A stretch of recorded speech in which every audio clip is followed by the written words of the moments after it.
In this video, I will explain how the defense can use finger dexterity to win DUI cases involving alcohol. Now, it's important for you to understand that officers are trained in their NHTSA manuals on how alcohol medically works in a person's body. Officers are trained that alcohol likes water. What that means is it's going to go to parts of the body that have a high water content. Muscle tissue has a high water content, so that means a substantial amount of alcohol is going to go to the muscles. Now, alcohol in the muscles is going to cause finger dexterity impairment.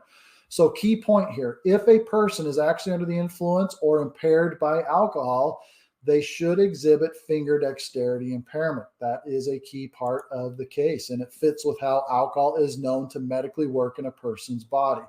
Now, there's one main area in a DUI investigation where officers are trained to look for finger dexterity impairment. That occurs during what is called the questioning tactics.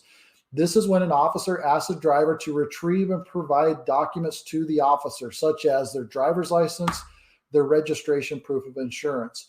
Officers are trained in the NHTSA manuals to look for these three things here: being unable to remove the documents with the fingertips, fumbling or dropping the purse or the wallet, or fumbling or dropping the documents themselves. Now, there are other additional areas in a case where the defense can look for a lack of finger dexterity issues. Now, these are commonly overlooked areas, but it's important for you to understand what some of these areas are. Some of these happen in cases, some do not, but here are some common ones. Turning off the ignition, removing the keys, and handing those keys to the officer. Removing a hat or glasses for the field sobriety test, and then maybe holding on to the hat or glasses during those field sobriety tests. Some drivers are asked to remove items from their pockets, take off a belt. Some people will hold on to their cell phone, access it, and then make a phone call.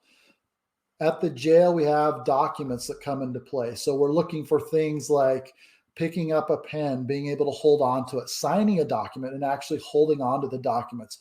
All of these areas without any kind of finger dexterity issues, fumbling, or dropping things. Now, my experience is on cases that are good to go to trial, where it is obvious that the person is not guilty or where there is reason to doubt, there is very little to no finger dexterity impairment. So skilled defense attorneys can expose this major flaw or weakness in the case.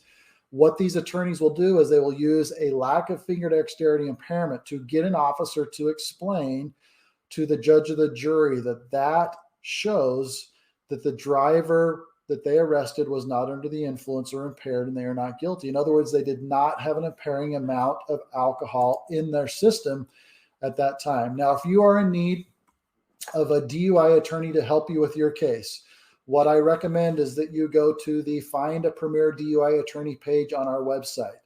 Click on your state, and you will be able to find our member attorneys near you.